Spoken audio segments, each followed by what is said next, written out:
cable television channel 23, the legislature's Facebook page, and the Senate's YouTube channel. At this time, I'd like to respectfully request for everyone in the chamber to please put your cell phones on silent.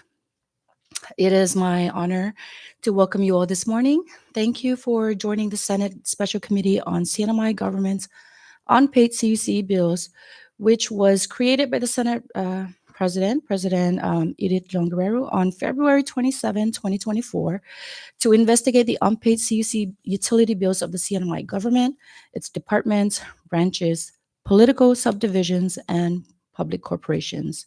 I am Senator Karina Magofnia from the 3rd Senatorial District and the chairwoman of this committee.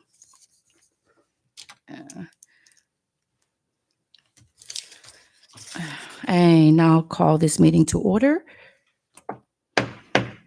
Today is March 19, 2024 at 9:10 a.m. I now recognize the LA to call the roll, please. Thank you.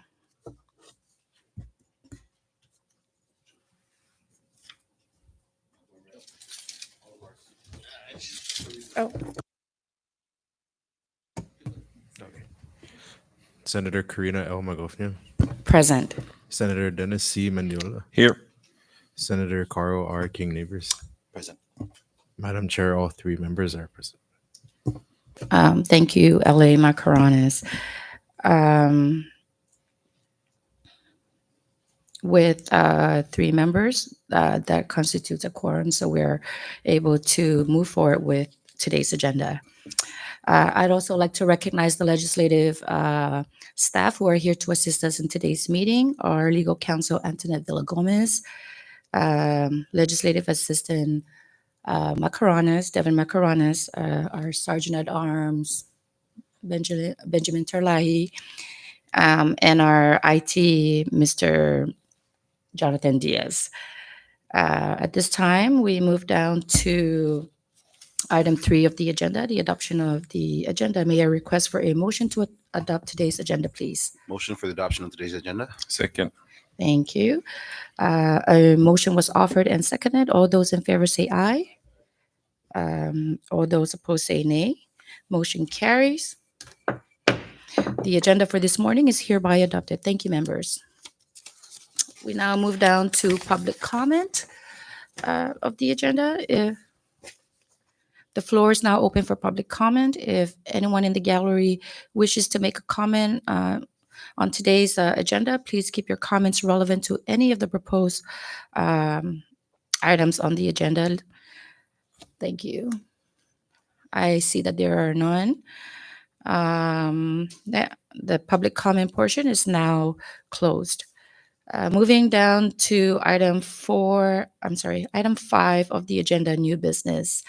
And that is to invite CUC and its team to join us here in the chamber this morning to discuss the outstanding balances of the government utility accounts. And at this time, I would like to invite CUC and its team. Thank you.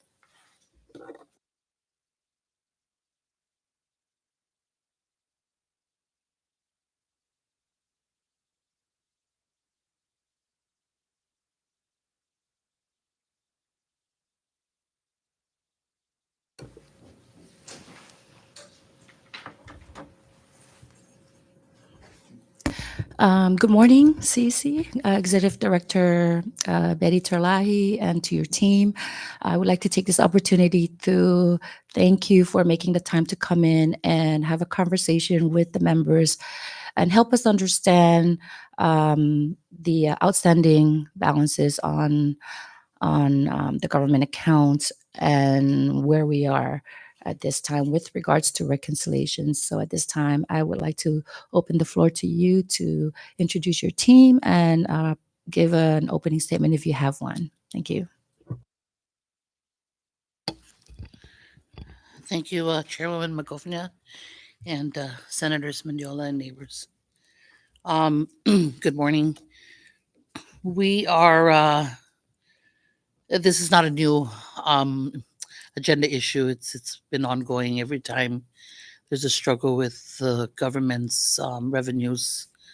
CUC is usually put on the back burner, and in this case, the government has receivables that are due the central government to CUC of about 13 million, and with CHCC, the total is about 60 million at this time. Of that, there's a good amount of penalties included in those figures. We currently have an agreement with the government, as we have met on February, uh, latter February, when we were in court, district court.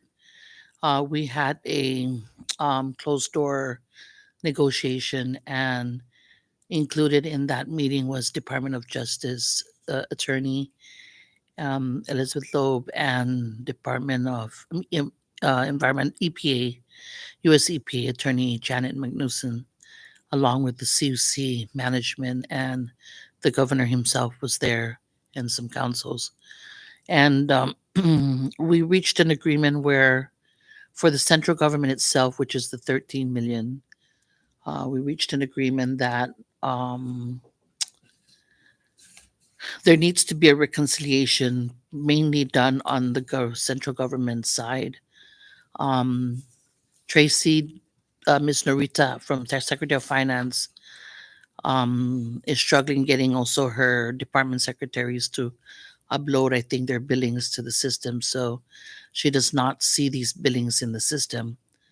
And, so we told her that that's an internal issue on the government side, and it needs to be resolved quickly, because as far as CUC is concerned, these remain outstanding, and it keeps increasing as long as there's no effort on their part to do their own reconciliation and work with us to kind of see how we could pay it off, pay it down. They could pay it down.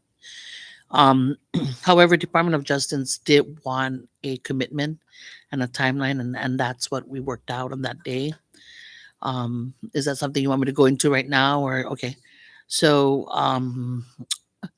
by April 1st, they're supposed to make a 25% payment of the balance that was on the books as of 2021, which was 1.7 million. That Ms. Narita is saying they have no contest to that, because that was already reviewed by their financial auditors, which we confirmed at the time of that audit that that was a correct figure, 1.7 million. So she committed to paying 25% of that, which would be about a little over 400,000 by April 1st is the commitment. She also made a commitment, or the agreement was that we would reconcile the top 15 accounts. And upon reconciliation of the top 15, which the timeline that DOJ gave us that we agreed upon, was to reconcile it by April 1st, and or between April 1st, but that had to be done by May 1st, so that the first payment again of the top 15 accounts would be paid by May 1st, which would be, am I saying this right? May 1st, and it would be 25% again of that 15 accounts. And then after that, it would be another 15 accounts and another 15. And it would go in the same manner, where we have 30 days to reconcile, and then 30 days for them to make that 25% payment of whatever was reconciled until all accounts have been reconciled. Whatever the balance is after they make the 25% will accumulate with the original 1.7 back in 2021. And every April 1st of the year, they would make another 25% of that remaining balance in its entirety, until it's all paid off in 2027, April 1st of 2027.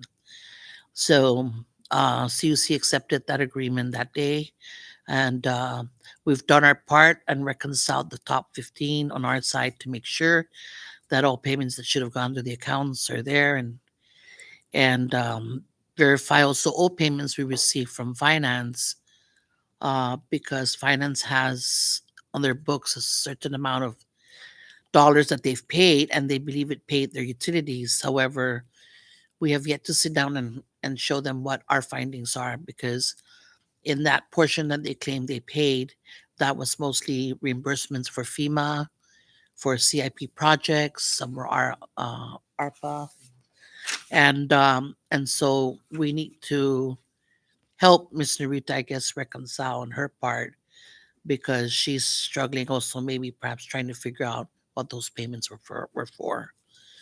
Um, the governor also committed that they would make current payments going forward. So as of February's billing, we should expect that payment at the end of the month. And so we'll have to remind Ms. Narita also of that. So that was another commitment that the governor made. And so that's for the central government alone. As for the other accounts, we work directly with the other agencies like CPA, for example.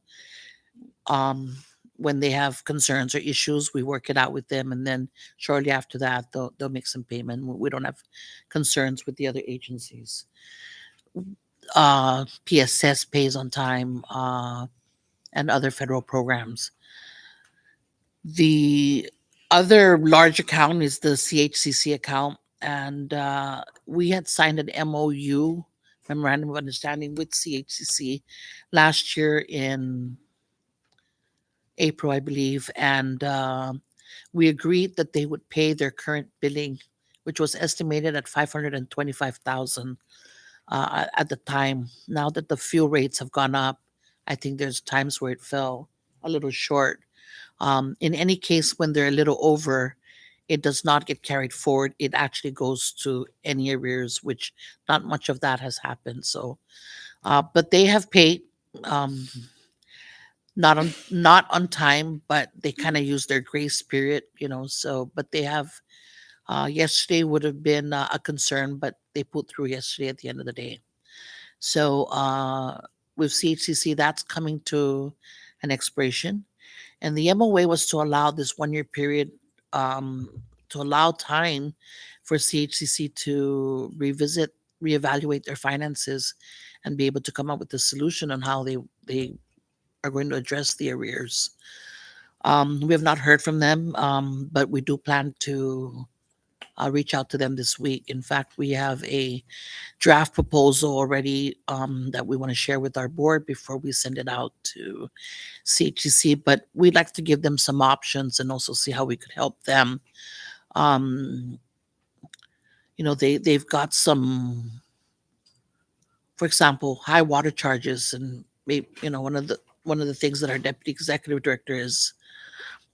And my apologies, I was supposed to introduce them. You didn't stop me, Kevin. Our Deputy Executive Director, Mr. Kevin Watson, is on my left. He's responsible for stipulated order issues, as well as the water and wastewater side.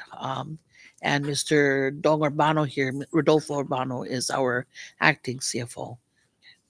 Apologize about that. So one of the things Kevin brought up is, maybe if we assist them, because I believe we've been communicating with CHC whenever they need some technical assistance or whatever it is that deals with their engine, or in this case recently their tank has been depleting more rapidly than it used to. And so of course, if they're using more water because there's perhaps leaks, then their bills are going to go up, right? So one of the things that Kevin said is, if we help them, then we're helping the situation too. So those are some of the things we think we can see how we could offer them, to see maybe perhaps where their water consumption is going, and does it need to be at that level, and how could we make recommendations that they could put in place so that they're more conservative and that their water bill doesn't get really high.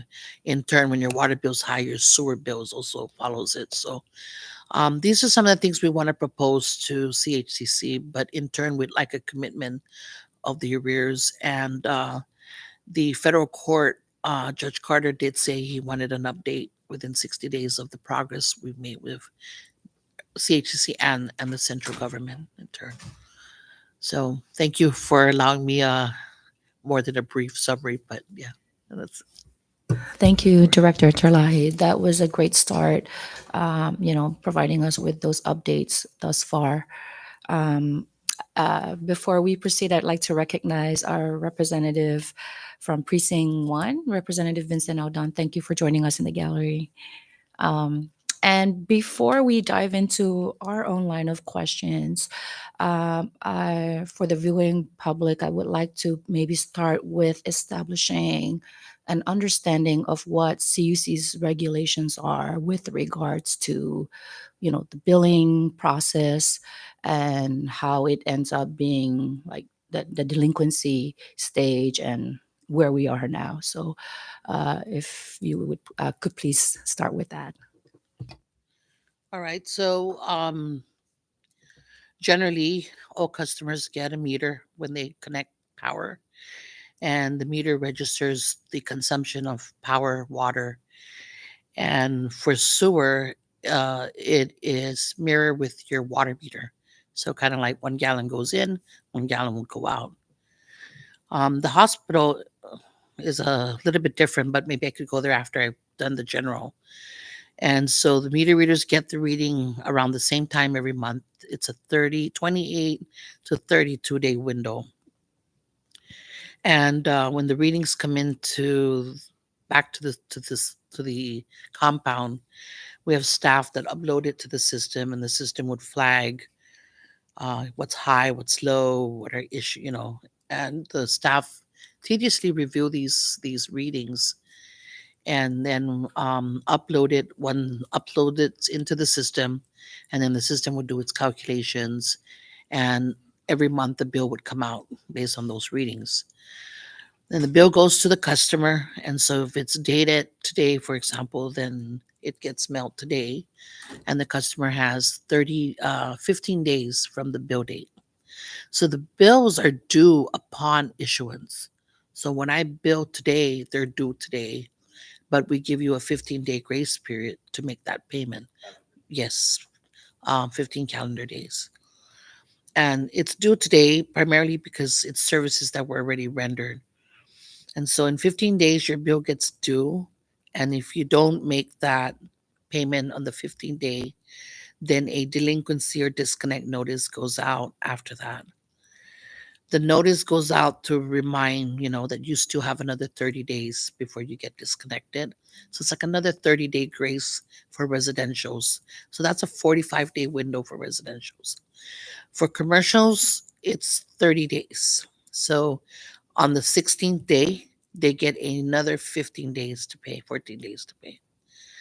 And when that date comes, the 31st day or 32nd day, depending if it's a weekend as well or a Friday, then the system will download all the delinquent accounts, and then we have staff making sure as they dispatch it out, which not necessarily dispatched out. We have AMI meters that we could turn off from our system, but the water meters got to go out individually, yes, manually.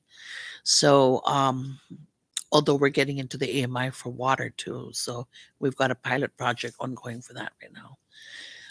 But we look at the system, and then it's confirmed, and it's the green light's given to the field crew that are out there before it's actually turned off. And we've been a lot more lenient, lately, because we have online payment now. You could pay by phone, and a lot of times when we get to the house, customers just forget. So it's like, oh my God, that was due yesterday, and can I get online and pay now? And if you get online now, we're good, and they do that, and we move on. And likewise with the commercials. So we go out there and we disconnect. A lot of times we give, depending on the facility, we'll knock on their door, make sure they shut down whatever they need to shut down first. Um, Schools are different, daycares are treated differently. Any any facility like that, like clinics, if you're a private health clinic, again, it's not special, it's just the right thing to do. You don't want to shut down if someone's in the middle of a procedure. So we work with those type of businesses. The government is different. The government gets sent their bills. In addition to that, we have one accountant who's assigned to deal with government receivables.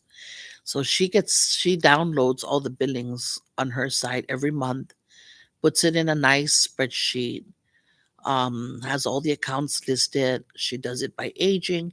She does it monthly by type of service, power, water, wastewater, what are penalties, and she shows payments sometimes. And that spreadsheet gets shared with Department of Finance every month.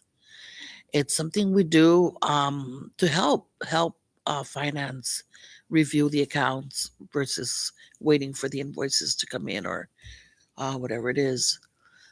We do have a good amount of government accounts that are on prepaid status for the electric.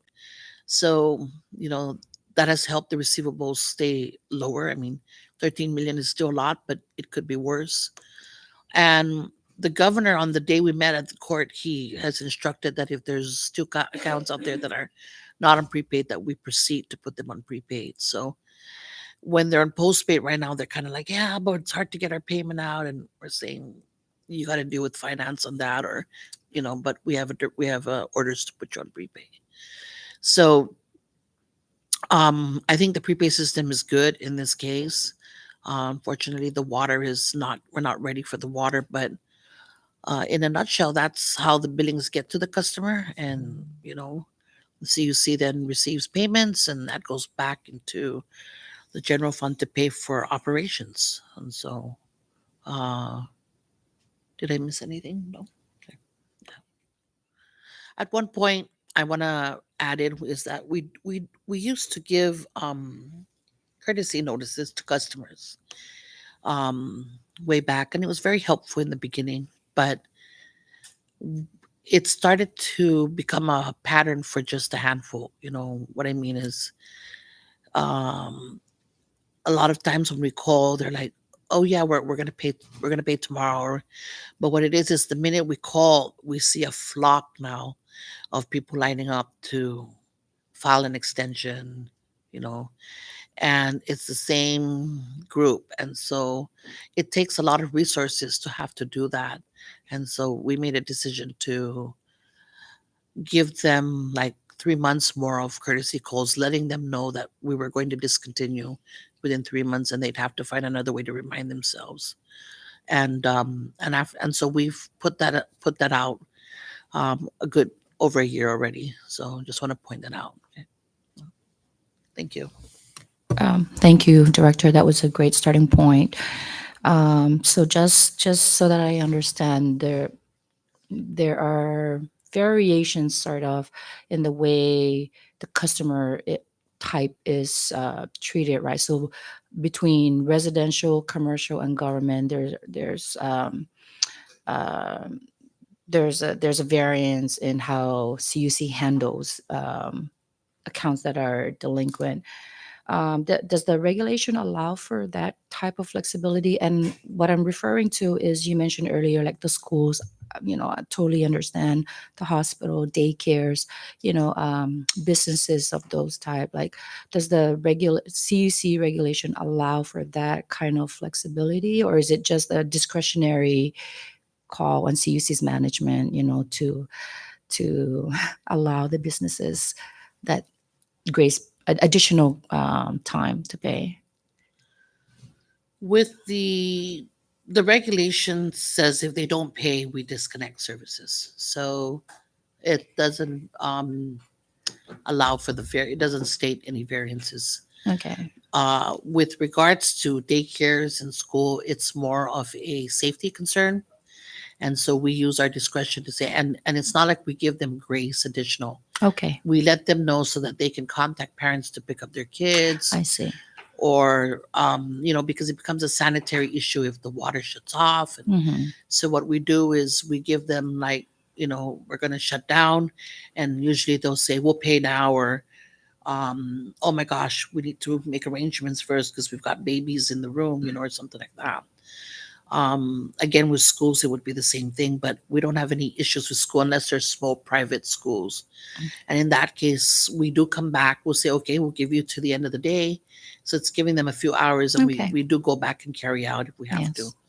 But for the most part, that's not a big issue. Okay.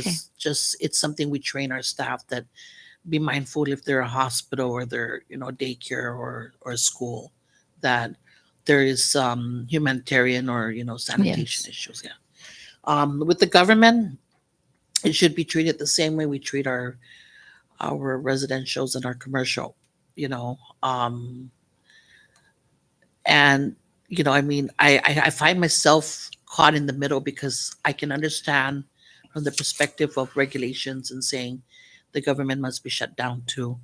But I also understand that if we shut down the government, then we're in another predicament where it's not going to move either. So we got to work with the government. They are our biggest customer, not by account, but in total, because we get the payment out of one office. Yeah. And so shutting down government services is doesn't do justice also for the people.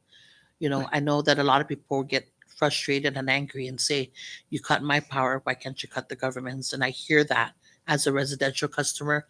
Personally, I can understand that frustration.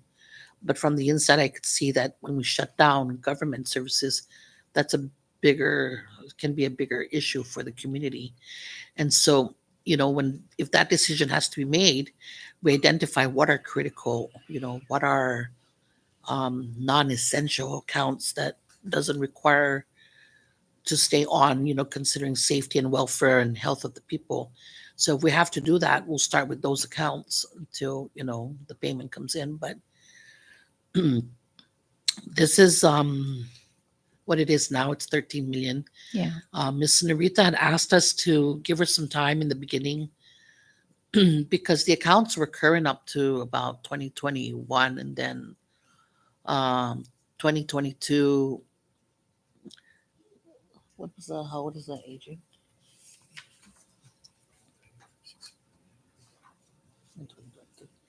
So in 2022, it was 6 million, and then it built up after that. And talking to Miss Narita about payments, she had asked if she needs time to reconcile, and the governor came out several times saying that they needed to do that also on their side. And so as a courtesy, but I think I have called Miss Narita and said, what some point you got to reconcile, and when can we do that? And Mm-hmm. unfortunately, it took the court to have to call us all in to mediate and get this date timeline going. So Yes. Recognize Senator Mendiola. Just clarifying question. You said it was current till all the way up to 2020, or it was at 6 million up 2022, but it was Yes. current all the way up to 2020, 2021 was 1.7. and then at 2022 it just jumped. It built up of non-payments. Okay, Yes. just wanted to clarify. Thank you. Sure. Go ahead. Recognize Senator King Neighbor. Thank you. Just to follow up, and then do you have the number for 2023?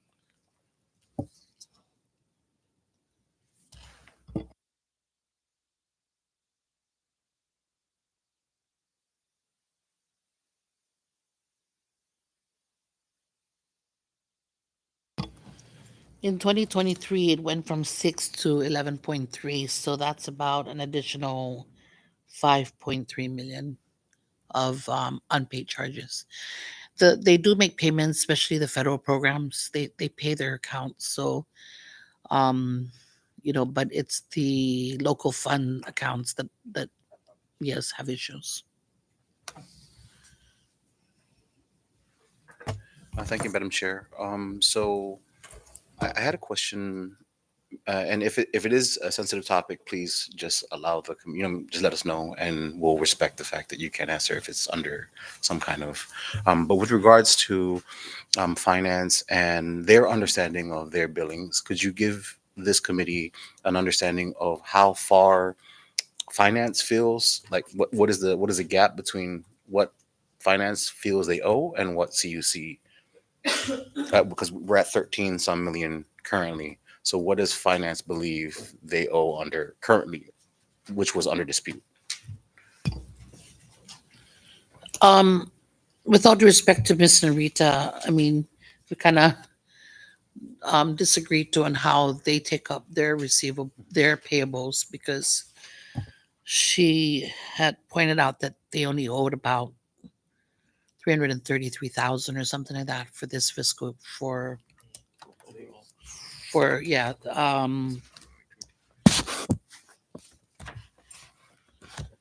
and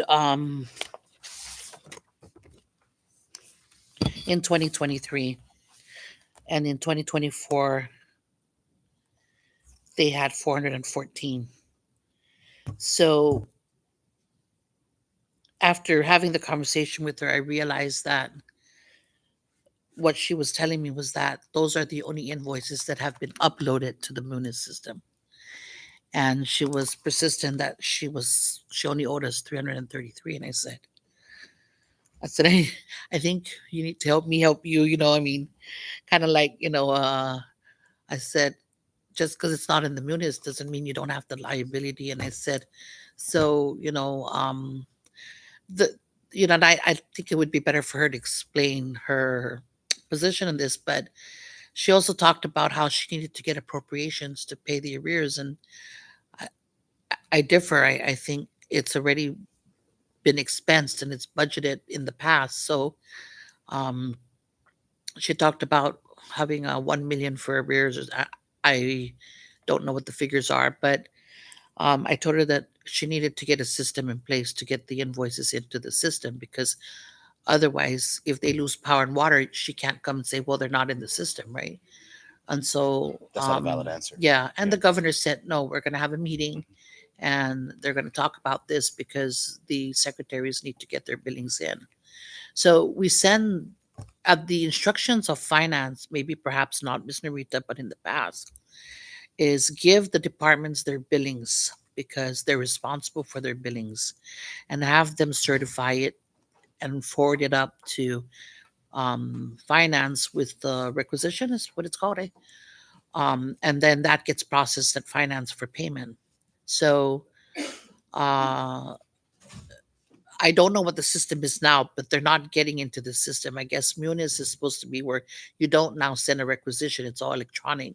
You kind of just upload it into the system and you're certifying it by uploading it into the system, and then finance can process the payment. None of that is working, and I see that there's probably lack of training with regards to the system. So that might be one of One of the the issues. issues, that it's not getting uploaded. So with regards to, so side and separate from what has been uploaded, to be clear, CUC does issue a hard copy invoice to the government for all of these billings. So you guys have your own um, records to reconcile against what the government believes they owe. Yes, correct. Each account, each meter gets a billing, and it goes to the mailbox for all the government accounts. And I guess the runners pick up their mails. In some cases, we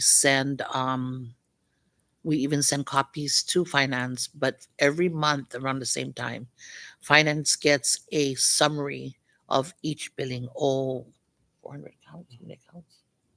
300, 300, all 370 accounts. I'm just throwing out a number, but it's about that much accounts. Thank you. So considering the fact that as of right now we're looking at $77 million, right, over several Combining. yeah, combined total over CUC, PSS. Yes, correct. Right. So my question is, how does CUC stay solvent? How do you guys operate with almost $100 million outstanding? How do you guys make remediations necessary? You know what I mean? Like uh, basic updates to your infrastructure. Like how do you reconcile those Yeah. two things? So that's a really good question, but I think you can imagine the answer. But we just make a lot of sacrifices to kind of keep afloat, and so the payments that come in from the pay customers are the ones keeping it afloat. So, but what we're doing is we're not reinvesting back into the utility. which when we don't do that, like today, we have a power plant that's significantly outdated and you know, outdated and in trouble, like needs major overhauls that we can't afford. And so it's not a way we should manage, but a lot of times we have to do a bandage approach because we don't have the funds to repair and let alone the funds to invest replacement of these engines. So we sacrifice from, I mean, we turned in our budget and you could see there's just no capital outlay. And the maintenance is not even enough to carry on what we need to carry on for operational maintenance. But a good utility should have capital outlays. It should have replacement costs. It should have improvements, and that's something that we've sacrificed because of the fact that we're not getting the funding coming in. So, okay. So in the event, so you guys have worked out a payment plan with the government and CACC, correct? And in the event that a perfect world, the perfect scenario happens, the debt is paid. Do you guys foresee this happening again with the current like the current outlay? How do we, if we remedy the $77 million, what can we do to prevent accruing $77 million worth of debt Yeah. again? If this was cleaned out, it'd be easier to carry through because right now, if you go and disconnect, let's say the hospital, 56 million isn't going to come in the door, right? But when you're going to disconnect for whatever the current bill is, or that most recent past due bill is, it is easier for the entity to come up with that money, and then maybe they have to make their sacrifices to make good. So it's going to be easier to manage, and so unfortunately it's not us, but when that day comes, I would hope that CUC would keep on top of not allowing it to grow at this amount. Yeah, so the CUC, the members here, do you guys feel comfortable with the current payment plan and also the government and all these other at PSS, hospital? PSS is pretty good because they're only at 200,000, but the hospital is about 60 million plus. Do you guys feel comfortable with the current payment plan and all of these entities' ability to not only pay back the debts but pay current billings? The central government is, I don't know what their revenues look like today, but I know that we're all experiencing still the downfall from the recent pandemic. But the governor made the commitment, and so I'm sure he knows what his coffers look like. And then the pay plan should help them be able to keep current and then make these payments since they're foreseeable on the 1st of April every year. That is something more doable because they have a timeline themselves. It's not just we're going to get disconnected. Oh my gosh, let's find the money. It's now every April 1st I got to make that payment. If they don't make the payment, the sacrifices are one day we have to update judge our stipulated order you know associate how we put it, our judge and our Department of Justice and EPA. We talk to them every week, and so this is something that they're going to keep up with us. One of the things that is a big concern is that, and the judge has alluded to it, is we get so much funding from our federal partners, US EPA, and they don't, it's not fair to them either that they continue to fund us, but yet we're not collecting on our receivables. And so that's why for them it's a big concern. And the judge wants it resolved because he does not want to see the funding stop either. He wants us to be able to capitalize on, build off of what we could get from EPA. Unfortunately, that's on the water and the wastewater side. So on the power side, we don't have grantors that are just going to come and give us engines, right? And fortunately for Typhoon U2, we were able to get, our resiliency maxes with these concrete poles and other things that we needed to do to get, a stronger system up. But if we got this money, we should we should have a plan to, earmark it towards improving our generation facility. That's one of the issues why we can't even s- we're not even we are, but we're not, it's not materializing now, is because we're we've been in discussion with with our engineering group about how we could get renewables in sooner than later. And the biggest issue keeps coming back to the reliability of the power plants on all three islands. And so, we've invested some. Today's our closing day for our what started as an emergency bid, and we had to close that out because we got bids that were astronomical compared to the funding budget we had.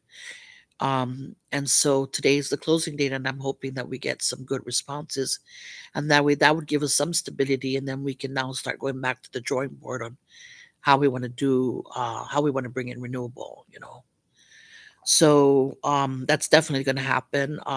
It's just a matter of getting our power generation side a little stable before we could um, heavily entertain the concepts of other sources. Thank you for those answers. I Okay. appreciate them. And You're welcome. if I have questions, but I'll yield my time to other members. Recognize Senator Mendiola. Just some clarifying questions. I'm looking at the breakdown of all the agencies and the delinquency. I'm looking at plus 20 or plus 120. CNMI central government 10 million, CHCC 55 million. My question to that is there any like 2 years, 3 years, 4 years, 5 years debt in this amount? Is there anything that's been owed for such a long time? Just I don't think so. I think the oldest debt goes back to 2021. There was a point in time where the government was current with Okay. us, under around 2020. okay. Yeah. And in your policy or regulation, is there anything that has the central government where you can just retire a debt if if it hasn't been paid for such a long time? Uh, there is consideration for bad debt. In fact, uh, we write off accounts that have dissolved, and they filed bankruptcy, or people that are no longer on island and moved off island, particularly like foreign residents that have abandoned like their last couple of bills and then moved off island, right? It does accumulate. We've had disputes that we cannot resolve today because they're very old. So we do write off those charges when we feel they're uncollectible. But with the government, we do not write off the government accounts. Yeah. So I think it's because there's the understanding and the consideration that if anything has been afforded to the government by CUC. Thank you. And then I saw you mentioned that If you guys had an agreement already reached with the central government to include the governor in that meeting. So on that 15 accounts that are delinquent, um, who selects those, or is there a selection process? Is it based on who owes the most, or just trying to get to the bottom Yeah, of this? good question. It was the top 15, so it's the highest first 15 accounts, and we've already identified the first 15. So if we reconcile that, that's a good 10.2 million, 10.2 million that we would be reconciling. And so in that 10.2, 25% would be about 2 point, little over 2.5 that they would have to make that payment by May 1st, 30 days after the May 1st recon deadline. And Ms. Narita has agreed to this. It's just a matter of getting together now to reconcile the accounts. In one of the accounts, in a lot of the accounts, when the disconnection notices went out, everybody knows how to use the, I hate to say it because it's not all true, but the tactic of disputing their bills. But disputing your bills at the time of disconnection is just not the way to go. You're supposed to dispute it timely, so that we can resolve your issue um, closer to the time you think it happened. Let's say you say your meter's not functioning properly, but you dispute it 2 years later. Well, how am I supposed to know how it worked out 2 years ago?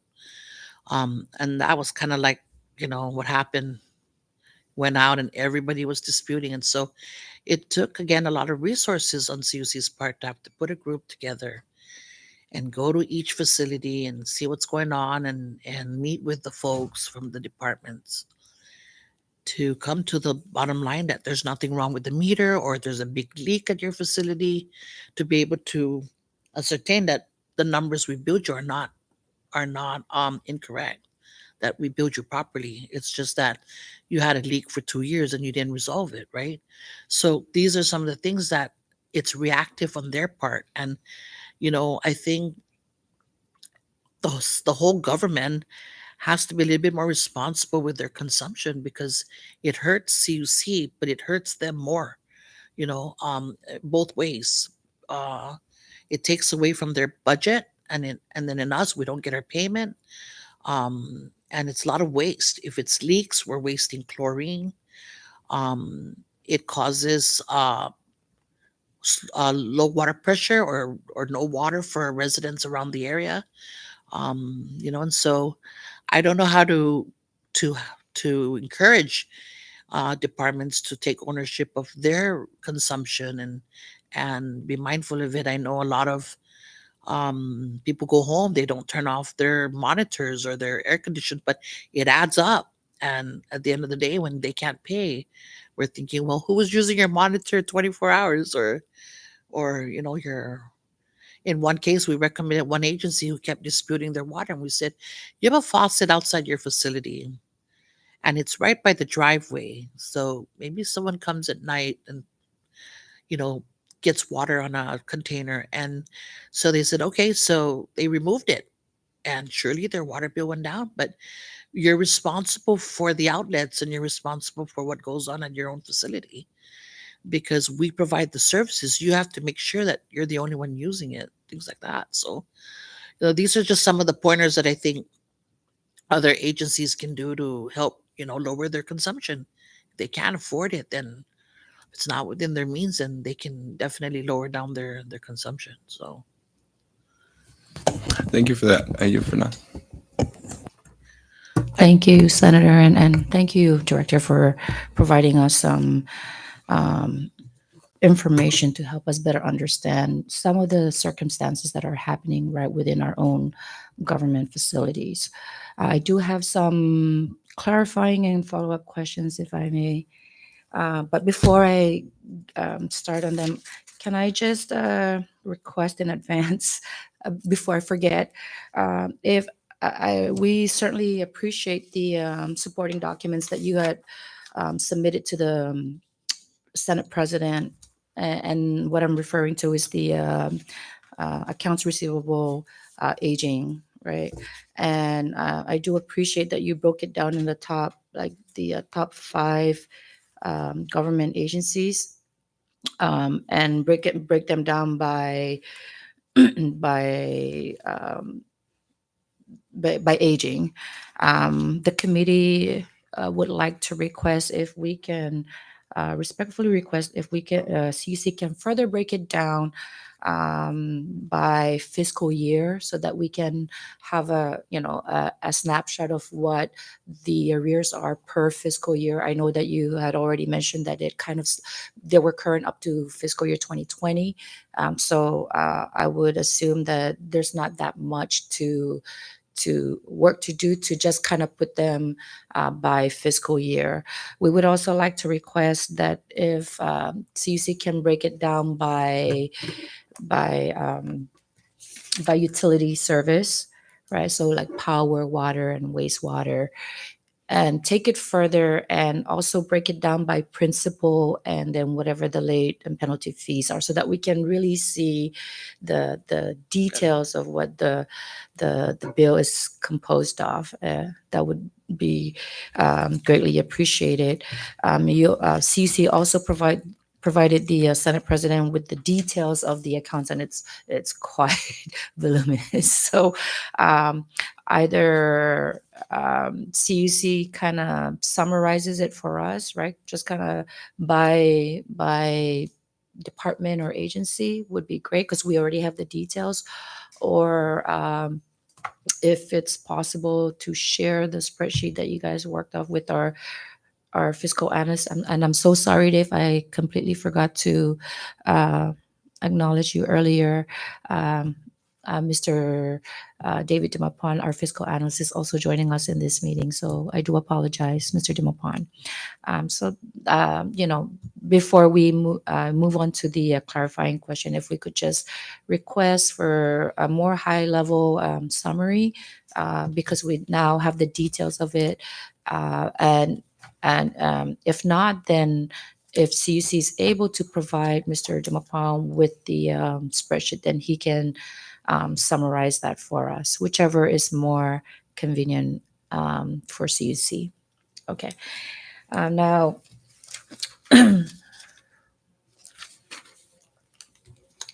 so just to confirm, you had mentioned April 1st several times, and is the 25% payment due every April 1st, or the first payment is first 25 payment is due this April, and then a 30-day reconciliation on the next 15, and so then the next payment of the 25% is due May 1st, or is it just every April 1st? April 1st is when we turn over, April 1st is due the the first first 25,000 of the 1.7 million that Ms. Narita had no issues with because it was already certified by the auditors. Right. And then the reconciliation for the remainder of the years, months and years 22 to 24 Mm-hmm. would be by May 1st, we should have reconciled the first 15. Got it. And 25% of those accounts would be due be in due. 30 days. Okay. The balance of that reconciliation will then add on to the April 1st balance. Got it. And every year after that, on April 1st, another 25% will be due for everything that's reconciled. Okay, so the 25% payment is not due every first of the month. It's annually. Wow, that's gonna take some time to pay it down, but They have up to 2027 to clear it all. okay. But their current bills are committed, current. yes. So Okay. they're supposed to keep current. And then every April 1st, the arrears would be paid in 25%. Okay. And that's something we feel is doable because at least we can foresee it, when to expect it, when to commit to something we need to procure or obligate for anything at the power Sure. plant or something like that. And that's a great starting point, right? That the government is willing to work on a payment plan to pay CUC for its arrears. Not to sound pessimistic at all, but what are the ramifications should the government default on that agreement? I'm hoping that we don't, but the reality is, we're here because of, we don't, yeah. So we just want to make sure that there are controls in place, right, to also hold the government accountable, so that they are good on their word and make payments when they are due, and CUC receives those payments, so that your operations and your infrastructure are not, critically, like, they're not impacted. Right. As we hear your testimony today, there have been a lot of sacrifices that CUC have made to just stay afloat, and it's not fair to CUC, right? And whatever happens to CUC spills over anyway to the entire community. So it is in the best interest of our people and the community that we work together, and that CUC is paid what it's owed to properly run its operations. So CUC received this agreement. The agreement was really between Department of Justice, not fair to say, between Department of Justice and the government, right? Yeah. That the Department of Justice wanted these terms as such, and imposed it on the government. So, in addition to that, with the CHCC, the only agreement we have is the MOU, which is expiring next month. We have not heard from them, but we do have, we do plan to reach out to them this week. And at the end of the day, uh, even Judge Carter mentioned that, he'd like to see that the government is the one that makes sure that even CHC has a pay plan. And he did allude that if he had to come back to get some answers, if it wasn't going to materialize, that he would. And so, Judge Carter was very pleased with his visit. He saw the progress that CUC has made, um, and he's happy with the plan so far that the wastewater engineers are putting through for the master plan. But we can never get ultimately to the master plan if we don't have the financial plan in Absolutely. place. And part of the financial plan is getting a cost of service study done. And if we don't have a plan in place by the time the cost of service is being done, then these would be considered bad debt, and then the expenses would just increase the rates because it'll be passed on to the ratepayers, to those that pay. is the cost of service study already being done, or I wanted it out yesterday, Oh, but okay. the scope is being reviewed right now, and because it's a little bit more technical, since we have to include in the cost of service other things like the impact of the solar for all, and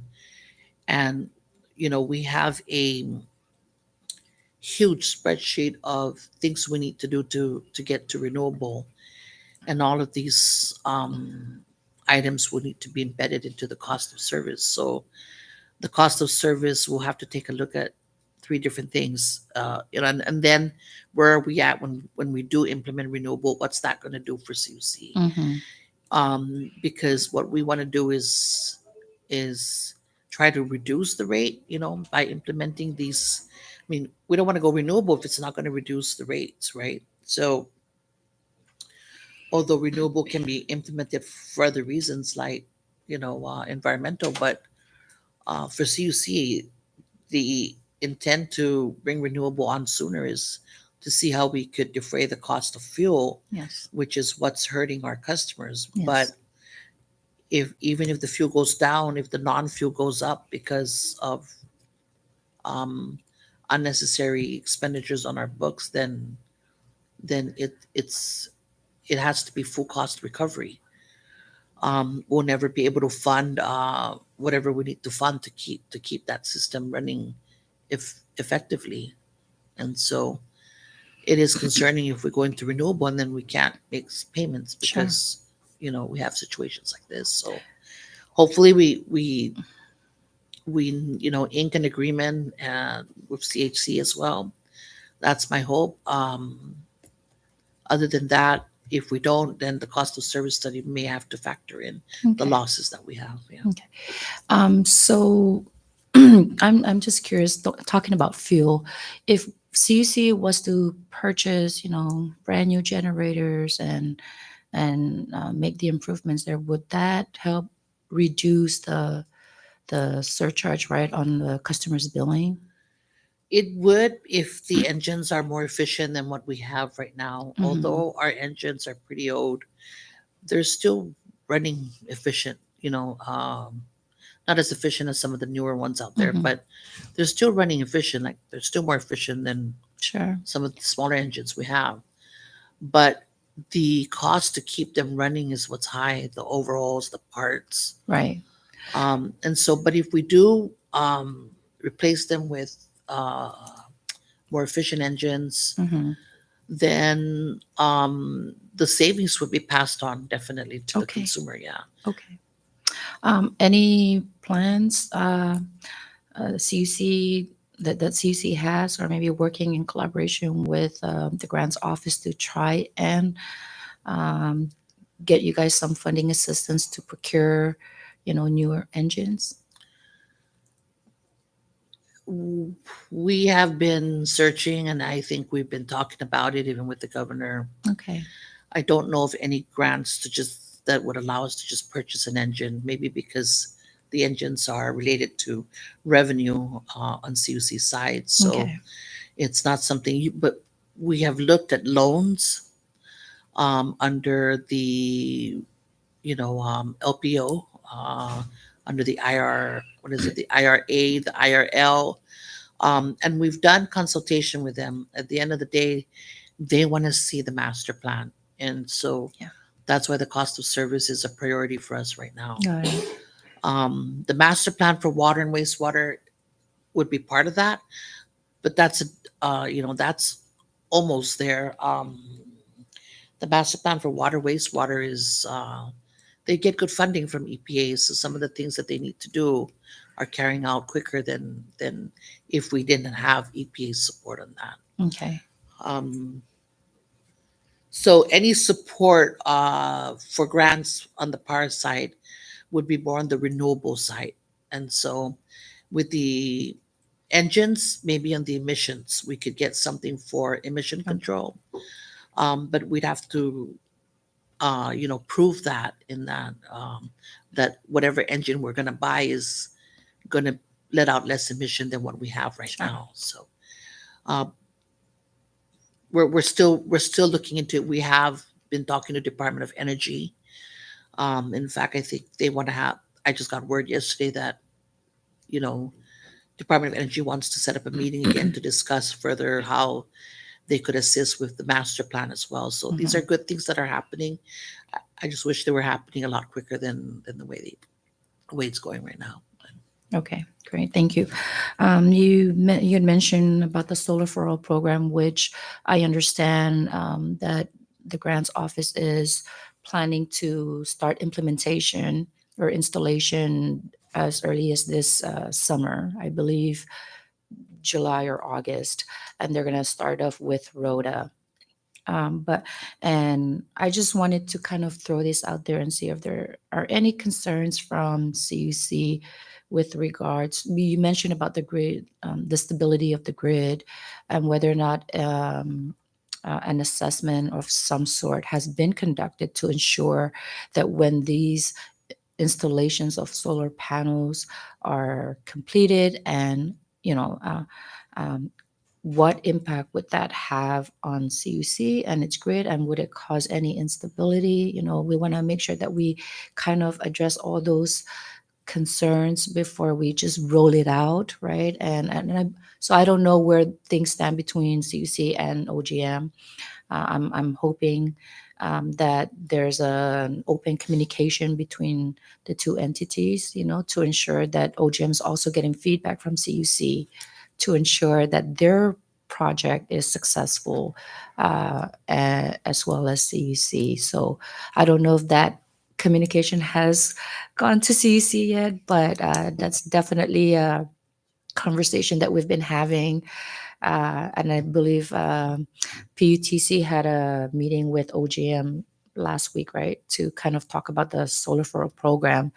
And so if CUC is not aware of that program, I encourage and recommend that you reach out to Epi Cabrera, and I'll also reach out to him, but I think it's so crucial that CUC is involved in any planning of, I mean, we're all in support of solar and all that, but we also have to be responsible and make sure that, that when those installations are done, that it wouldn't create unnecessary issues that could have been avoided prior to installation. So I'm assuming that they're starting off with Rhoda because it is a smaller population.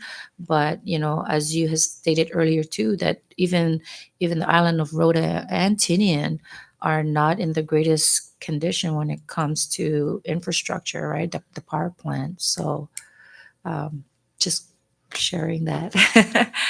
You know, we have not been kept in the loop with the solar for all. It would be nice because if you want to connect to our grid, then Sure. we have raised the concern with Mr. Cabrera. We've raised it. Um, but I'm assuming that there's no concern on their side, or they don't need any answers yet from CUC. But there does need to be a grid study, and my only concern is, and I have discussed this with Epi in the beginning, was that we do have to be very careful, because if you are going to rely on CUC, um, then what program are we putting it under? Because the net metering right now Right. is hurting CUC. Yes. Yes. And so that's why there's, and then there's the moratorium that we're not connecting Right. any new customers as a net meter right now.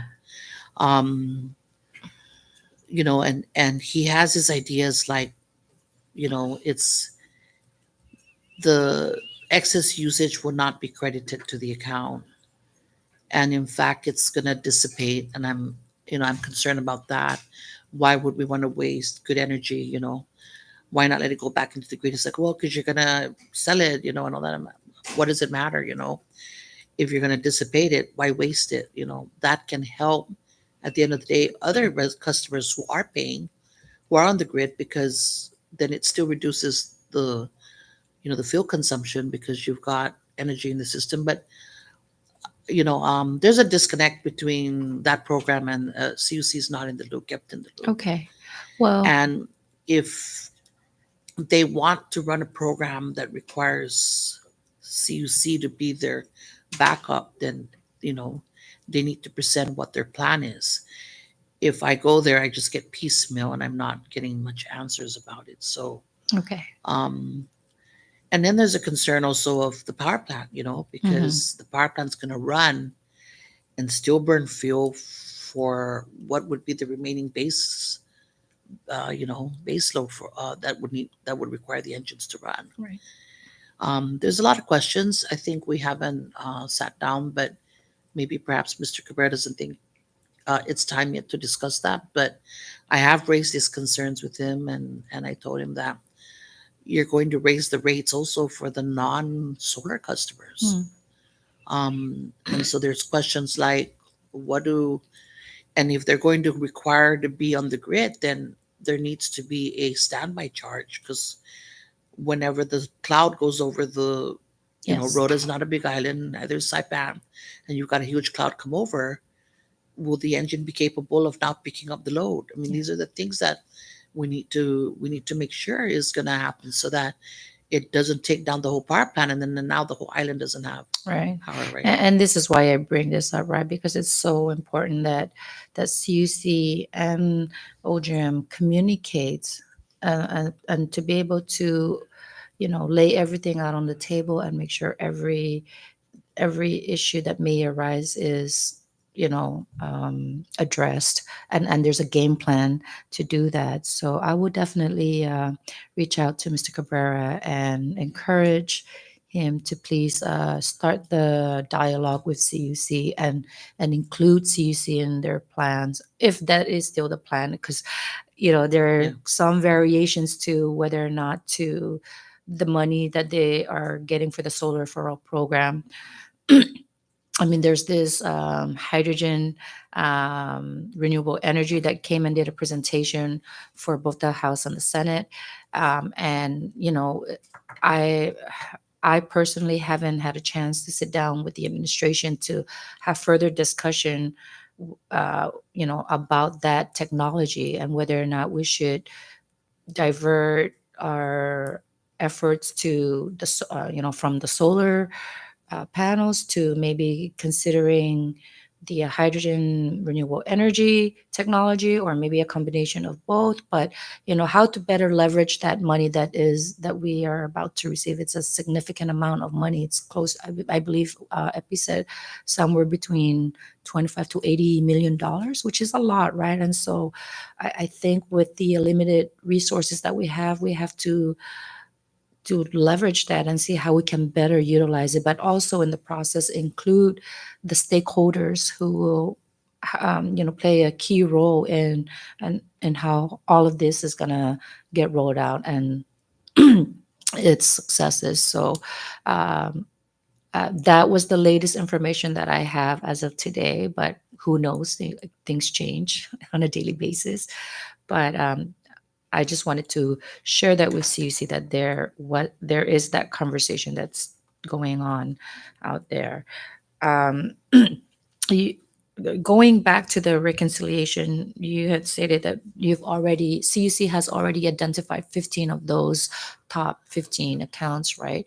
And is that going to be an agreement between CUC and finance, whether or not those are the top 15 accounts, or is CUC just presenting that to finance, and finance kind of just accepting and agreeing to CUC's proposal? We just agreed to the top 15. If the concern is if they don't have their numbers, and I don't know how they would base it, but I would hope that they would rely on CUC's top 15 Got it. and go from there. And it was understood that it was the top 15, meaning the highest owed. So Sure, but I understand that, right? And the reason why I asked this is because if finance is claiming that they're going based on invoices that are recorded in the system, um, you know, I would lean more to CUC's recommendation, because CUC is generating those accounts from your system, whereas finance is relying on the department's recording of the invoices in the system. There's two completely different things. Just because it's not in the system, as you stated earlier, it doesn't mean that it doesn't exist. So I would hope that whatever CUC comes out with, that finance would, I would still expect them to do their due diligence on their end. But if they don't even have all the invoices that have been sent to them, then in the interest of time and everything else, I would hope that they would work with what CC has presented. um, and is CC able to share with us who those top 15 entities are, starting with the largest balance? yeah, we have a list here already. If you guys don't mind, can you submit it to the committee so that we could have that as part of our, yeah, or if we can get copies. Also, does the top 15 accounts include the late and uh, late fees and penalty fees? And I Okay. believe it's broken down on that. Okay. spreadsheet, yes. Perfect. Okay. While we're getting copies of that, we also talk. Well, so we're talking about the receivables, right? And you kind of touched on the process already. It's kind of incorporated into the billing process, right? How one account is determined to be delinquent based on the number of days since it's been billed and the notice that it goes out. Does the receivable, so in for residential and commercial, notice goes out, and after a period of time it gets recorded into the bad debt account, right? Is that inclusive of the government accounts? Does that apply to the government accounts, or? You mean on the financial statements? Yes. For financial statement purposes, I believe it's inclusive of all of the Okay. receivables. Okay. Yes. And then you also talked about that at some point in time, you know, those accounts are written off on the books. But for the government accounts, do they remain on the books? Yes, correct. Okay. And is that based on policy or regulation, or is that just a management call? I think it's always Been been the- the standard that we don't write off government. But is there anything on the regulation that allows for that? Or No, I'm trying to see the consistency of how each account type is because treated. the government still exists, so we feel we could collect. Whereas a company that dissolved or is bankrupt, Right. it's No, yeah, there's yeah, no- I totally understand. It's based off, I guess, just good business decision and Okay. judgment. Yeah. So not necessarily by regulation. Okay. Mr. Dimapan, did you have anything to add? Recognize Mr. Dimapan. Members, is that okay? No objection? Okay, thank you.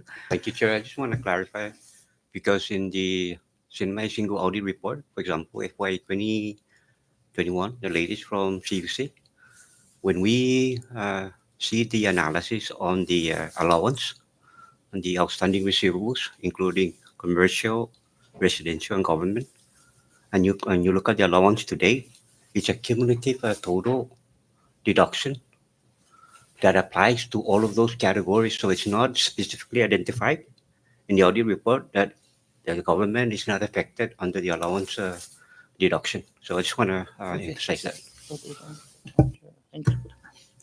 Thank you, Mr. Dimapan. Thank you.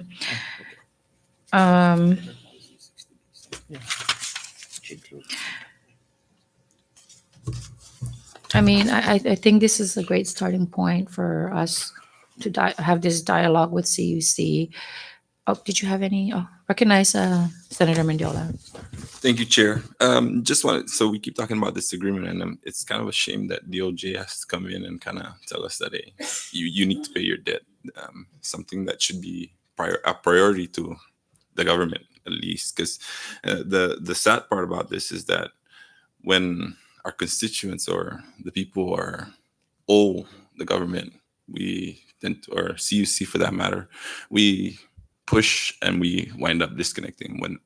Whereas the government owes 70 million, we kind of try and I understand that it's important for us to be mindful, like you stated earlier, that the services rendered. It's not good practice to just shut down, for example, CHCC. I mean, it's going to be a nightmare for the legislature or the central government to just shut down CHCC, given the fact that there's patients and whatnot. I'm just interested, is there any written agreement? Is there a signed agreement on this arrears between the central government and CUC based on this meeting that? It was Or is it in good faith? it was presented to the judge and recorded in court. So Okay. I believe there should be Should be. an order coming out or Okay. something like that. Just wanted to clarify that. Thank you. Recognize Chair, thanks. Senator King Neighbors. Thank you, Senator Mendiola. Thank you, Madam Chair. I just had a couple of quick questions, maybe taking off on a tangent a little bit, going back to the water. So you did say that you guys are working on a pilot program to basically be able to shut off the water at a CO at the main office, right, remotely. Is that in line with like a prepaid meter for water? Yes, it is. Okay. Yeah. And then I had a question with regards to water beyond the residential meter. So if I have a house, I have my meters here, but if the leak is on the other side or the other side of the road and it's not on anybody's property, I've had this happen on Tinian where constituents will call me and report a leak that's on nobody's property. Who does CUC absorb that? And along those lines, does CUC have an accounting of how much water is lost through those avenues?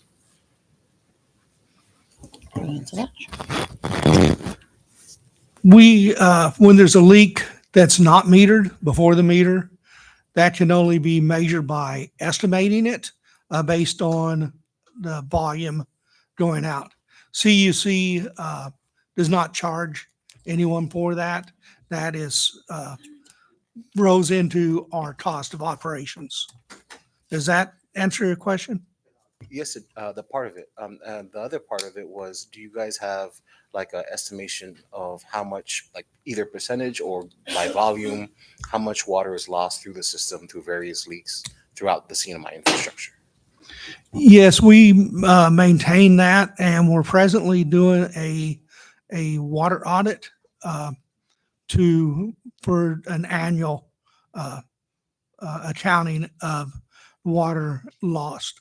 We do meter the wells, production wells, and uh, from that we can tell how much we're putting into the system, and we tabulate how much is going to the customer.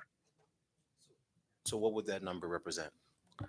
Number being what number is indicative of the amount of water not reaching the customers? The amount of water currently is 60% non-revenue water.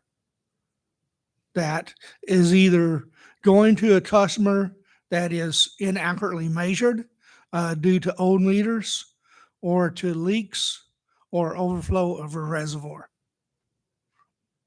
And what measures are you guys that are doing an assessment? Can you guys walk us through what it would take for you guys to remedy that? How long that timeline would be?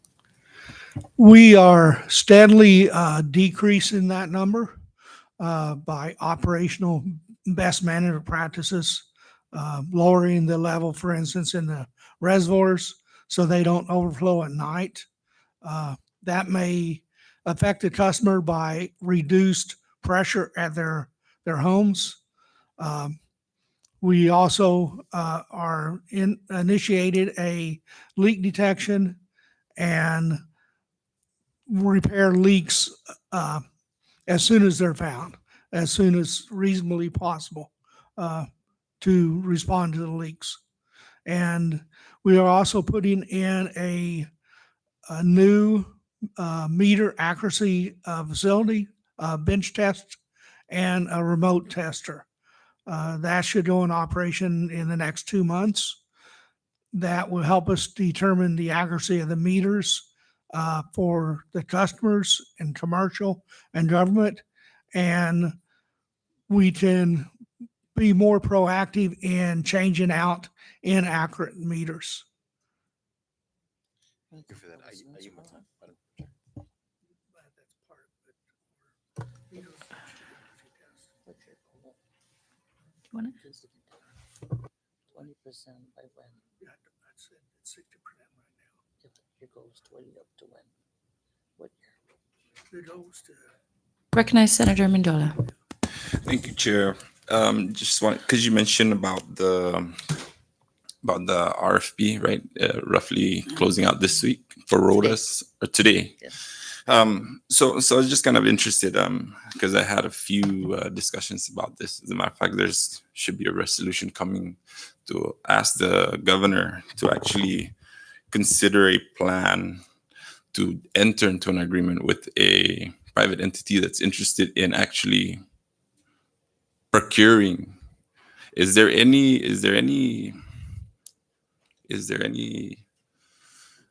I guess issue with CUC allowing for a private entity to actually procure the generator and enter into an agreement of financial plans to try and pay that back rather than just upfront?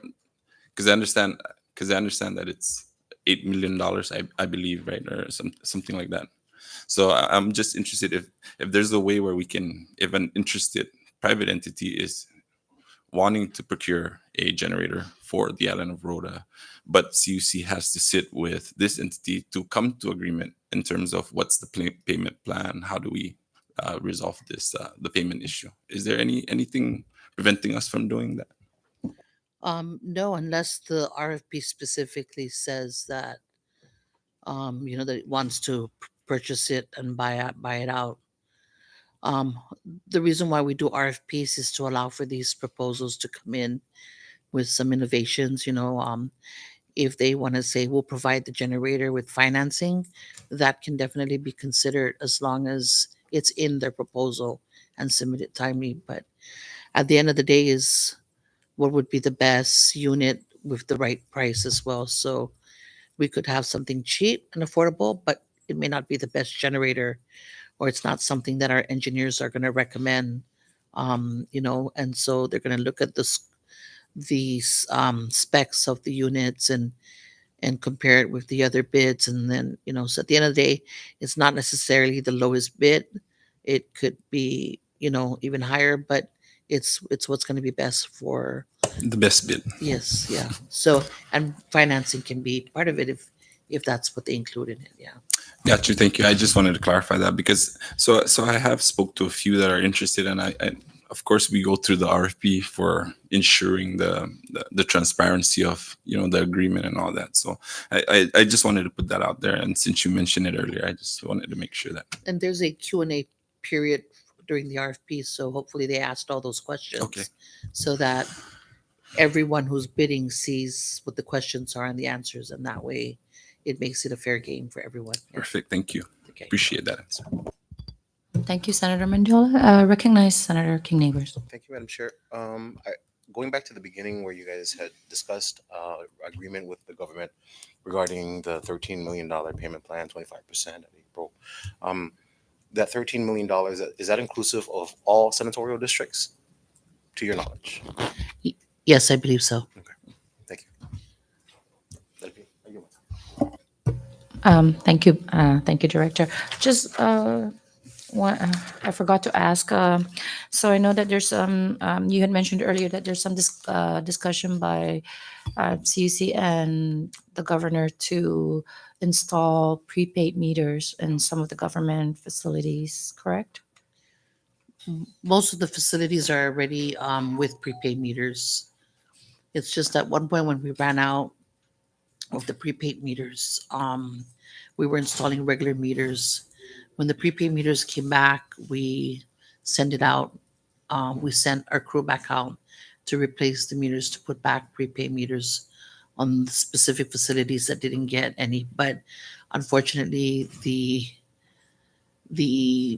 departments didn't send a representative in to come in and set up the prepaid account. Okay. So new accounts that are coming in, we're letting them know that they have to be on prepay, and some of them are not happy about it. But I did speak with the governor, and he said no, they will all be on prepay. So Okay. we great. appreciate the fact that the governor is acknowledging that.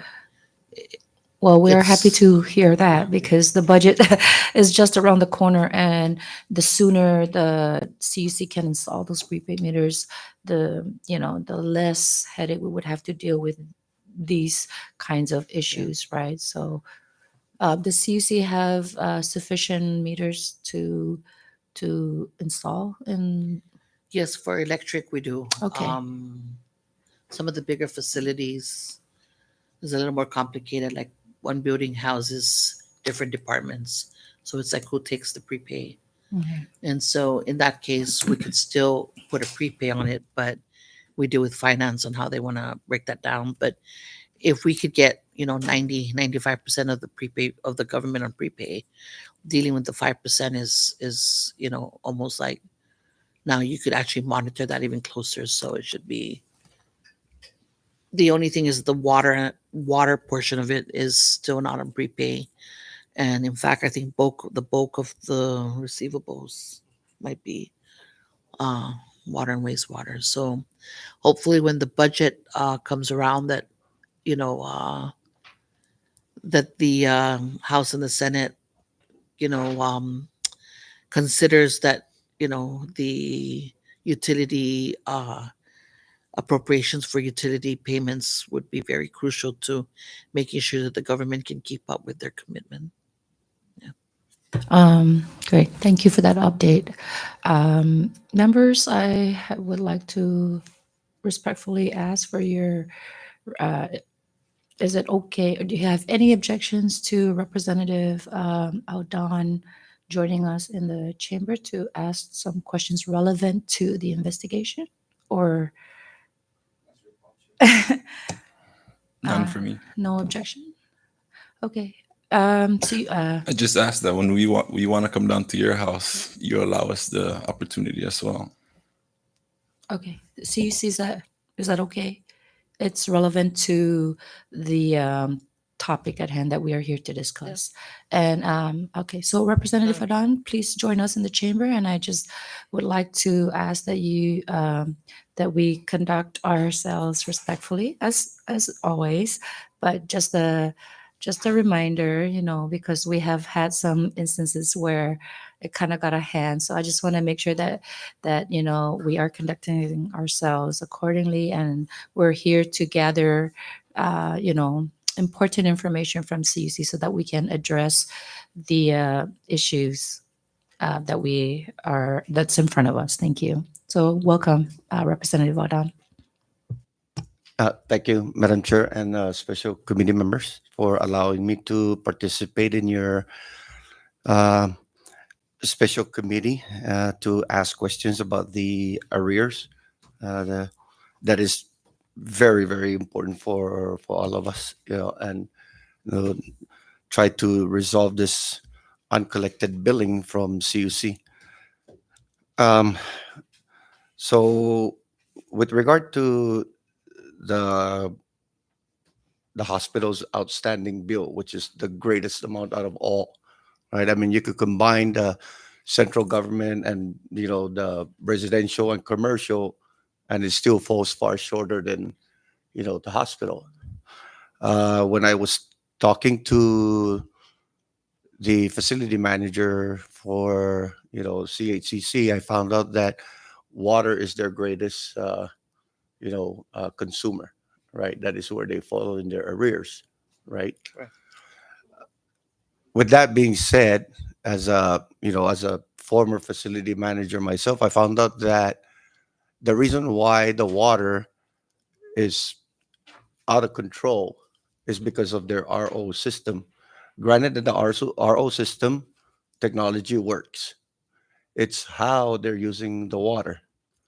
And I found out that for every 10 gallons of water that they're using, only 3 gallon is usable. The remaining goes out, right? And the way the building is structured does not utilize that 3 gallons of water in the most productive way, because there's only one pipe of CUC water that goes into the current building. So what happens is that the hospital gets water from the well, process it to their system, and then it goes into that one main pipe that feeds the whole building. So literally, you have 100% drinkable water being flushed down the toilet. And that costs a lot of money because for every room, there's a toilet, right? And then, of course, for every room, there's a patient. So imagine taking a shower in RO water. Imagine brushing your teeth with RO water. Imagine flushing the toilet in RO water.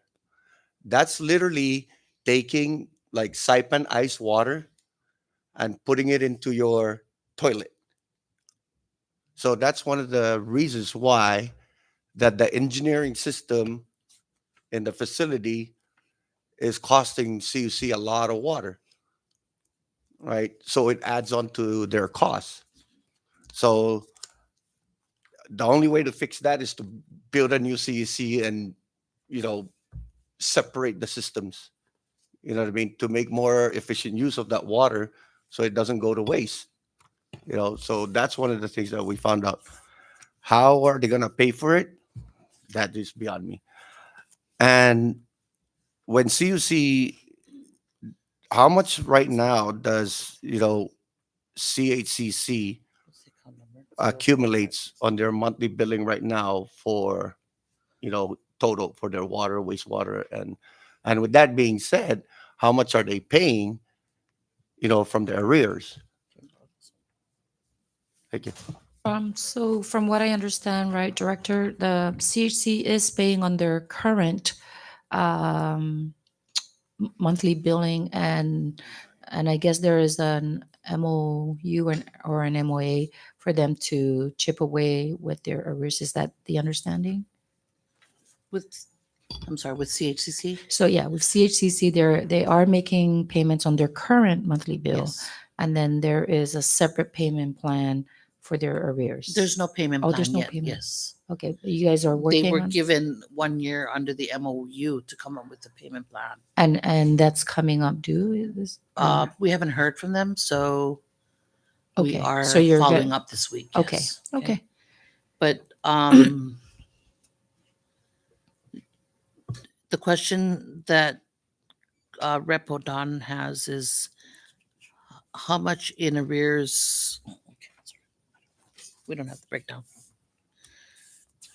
We don't have the breakdown for CHCC since we didn't think we were gonna go into that, but that's something we could get for you. Your question was you wanted a breakdown of how much billings have accumulated for CHCC. It's 60 million, which includes about 37 million in penalties. So it's about 33 million in power, water, and wastewater charges. So the electric charges comes out to be, what is it? Don't. Oh, it's not broken down. So we don't have the breakdown by power, water, or wastewater, but the total is 32.9, about 33. And sorry, I take that back, not 37, but 27.6 in penalties. Total of 60.56 million from CHCC. Yeah. And then to clarify on the RO system, about, I want to say less than 10 years ago, maybe 8 years ago, 20 Typhoon U2, before Typhoon U2, 2018 maybe, we had sat with CHCC and we in fact wrote off a good amount of their charges on the water and wastewater because we had sat with their maintenance manager, maybe I forget his title, but his name is Mr. Joaquin Guerrero. And we went through the specs of the RO system and we agreed to an adjusted multiplier so that we're not billing the 10 gallons, for example, in the example that Repo Don explained. If 10 gallons is produced, if 10 gallons is put in from CUC and only 3 is put out, the specs I believe was 60/40. And so we followed the specs of 40 based on the specs of the system, which our regulations allows for that under special circumstances, which that was done with the former deputy executive director, the water manager, the engineers, and the CHC maintenance people. So we've already made those adjustments and then we've given them some break on their charges. So we resolved that dispute. And then going forward, they're only being billed what they're pulling in to the RO. The fact is their RO is expensive, and yes, it's RO in the shower and in the toilet. They don't have 2 separate connections for that. So if anything, it's the expense of maintaining the RO, but the water is not being charged more than whatever goes back into the brine is already taken out by the multiplier. Real quick, just what's recognize RO? Senator. They have a reverse osmosis system that purifies their water quality so that it's safe for consumption. Although the water is safe for consumption, it also makes it palatable, so it tastes like drinking water. Thank you. Okay. Did you have more questions? Yes. Okay. Recognize Rep. Ardon. Thank you. So I do understand that you're kind of like writing off the wasted 6 gallons of water, but just the fact that they're still flushing down, they're still consuming more. You know what I mean? Because it's not instead of like secondary water, like it's always going to be potable water. So it's always going to be, extremely pure drinking water, so it wouldn't matter if you write off that 6 gallons as a write off. The fact that they're still flushing it down the toilet is still costing them a lot of money because they're still producing more of it, and processing it more, which costs just as much. So you could still, you know, forgive this part. But the fact that they're using it in a manner that is very wasteful is costing them more just to Costs them produce it, less. I agree. So it doesn't matter how you cut this cake, it's still flushing it down the toilet, literally. That is still costing them because they're not utilizing it in the way it was intended. The system was designed for the dialysis, but the dialysis building is connected straight into the main pipe. So not only is dialysis benefiting from this, but everybody is, but it's not being accounted for on the hospital's part, other than the fact that they're being charged for it because they just keep consuming it, in a manner that is not very beneficial for the hospital, you know. So it's a waste, but not a waste, but you're still being charged for it. Like I said, it's drinking water at its purest form that they're making, and it's costing them, Point of for order, Madam Chair. I don't think it's necessary for us to get a. If you want to ask the question, please ask the question so that we can kind of get through this process. We don't want to waste Mr. Terlahi's time any further than we have already. Please. Thank you, Senator Mendiola and Rep. I respectfully request that we stick to the topic at hand, which is the reconciliation of the unpaid CUC bills. right. And I'm trying to get to that. And the reason why I say that is because if the hospital right now owes $60.5 million, right? And let's say, for example, that their consumption on a monthly basis is, half a million, right? So from my understanding, during the last meeting that, you guys, the CUC, the hospital, and the governor's office had last year, regarding the MOU that was supposed to be, executed, that they would pay anywhere between, 200 to 500,000 a month, at the same time paying their current utility bill. Do you think, and do you believe that the hospital would be able to maintain that type of payment plan to be able to catch up and at the same time pay their current billing?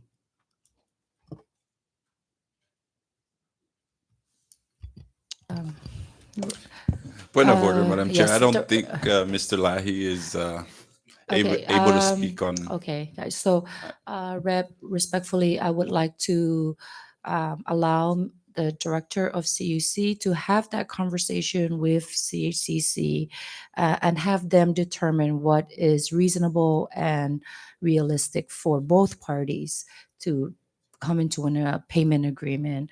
I do understand your your question, and perhaps maybe that's a question that you could ask Mr. Lahi on a separate meeting. We did call them in here to help us understand better, have a better understanding on the receivables aging based on what they have submitted to the Senate President. And although this is an investigation and oversight on CUC, it's not.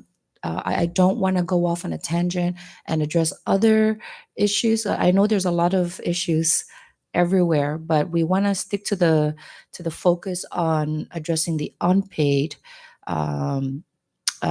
bills based on what CUC has provided the committee. So.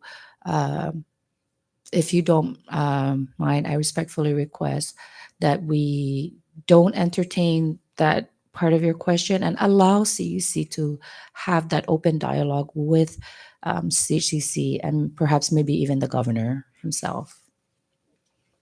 Thank you. Was there anything else that you would like to ask? Okay.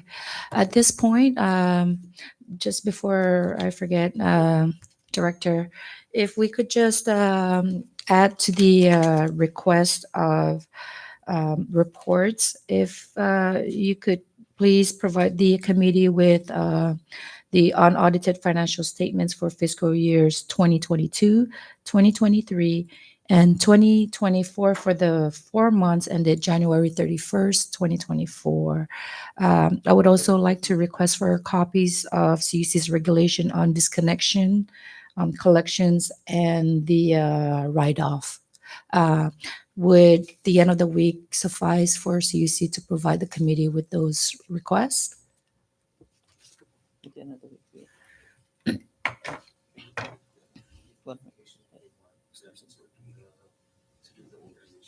Oh, okay, yeah. Um, Madam Chair, we are preparing also for our regular monthly board meeting. Okay. Can we request for maybe April 1st? Yeah, I don't see any problem with that. Also, can we clarify if if CC is able to provide our fiscal analyst the spreadsheet so that he can help us with, that's one item of your to-do list to submit? If you're okay receiving, we'll definitely send that one as soon as possible. Okay, that'd be But great. if you're okay with receiving it piecemeal, we'll send you what's already completed and Sure. then follow. Okay, we'll Yes. do that then. Yeah, So that we whatever. could start dissecting. Absolutely. All right. No problem. Thank you. And with that, members, if there's nothing else, we would like to thank CUC and its team for coming in and indulging us with our questions and just providing better clarity so that we can address a lot of this unpaid bills to also help CUC try and collect on those bills so that your operation can improve, your funding for your operations can improve and make the necessary improvements on your capital outlays, as you have stated earlier, that's lacking right now, being deprived, right? So we're here to help both CUC and the government, get up to date with their arrears, and overall, once all of this is squared away, the benefits will greatly impact our ratepayers. So at this time, can I just take a short recess to thank CUC? Thank you. Thank you, Loki.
Okay, we are back from recess. We have dismissed CUC at this time. We are expecting to get some documents that we have requested for further review and discussion with the committee members. And with that, we move on to the next item on the agenda. We have miscellaneous. Any miscellaneous members? Recognize Senator Mendiola. Thank you, Madam Chair. And I just wanted to clarify a few things that transpired earlier. Although this is an investigative body, a special investigative body commissioned to investigate the arrears of the government, it's not necessarily we're not necessarily here to point fingers and start looking at who didn't do what. Rather, our goal and objective, as you pointed out, is to try and get to the bottom of this and try and prevent this from happening in the future. So I just wanted to make sure that that's clear. We called in Ms. Terlahi and her team just to try and get to the bottom and try and understand some of these procedural process that billing and whatnot. So I just wanted to make sure that we put that out there, that it's more of just trying to get to the bottom of this and allow the president to have a course of action here forward. Thank you. Absolutely. Thank you, Senator Mendiola, for mentioning that. Again, to be clear to the public who are listening in today, the purpose of this investigation or oversight is really to get a clear understanding of these accounts, government accounts that are in arrears, and truly validate them to make sure that whatever CC is claiming to be due to them is also agreed upon by the respective government entities. It's a two-way street. It's not a one-way street. And our objective here is to try and help reconcile, even though, I'm sure that that's something that they're already working on, respectfully. We are doing this on the request of the Senate President. So we have 60 days to kind of, gather as much information as we can about these accounts and try to come to a resolution and make recommendations for the future so that we can try and prevent these types of financial issues that are arising. I'm glad to hear that CUC and the administration is taking steps to install prepaid meters in all government facilities. So that would greatly help reduce or even just prevent these arrears from occurring in the future, right? And so that's a step in the right direction. And again, we are here to help resolve the issues and nothing further. Any other issues that CUC may have with other entities, that is to be taken up by the respective committees on their own time. This committee here is dedicated to just trying to resolve the government accounts in arrears. So with that, thank you, Senator Mendola, for clarifying. If there's nothing else on miscellaneous, can I get a motion to adjourn this meeting, please? Motion to adjourn, subject to the call of Madam Chair. Thank you. Senators, a motion has been made and has been seconded. All those in favor say aye. All those say nay. Motion carries. This meeting is now adjourned at what time? 11:01 a.m. Thank you, members.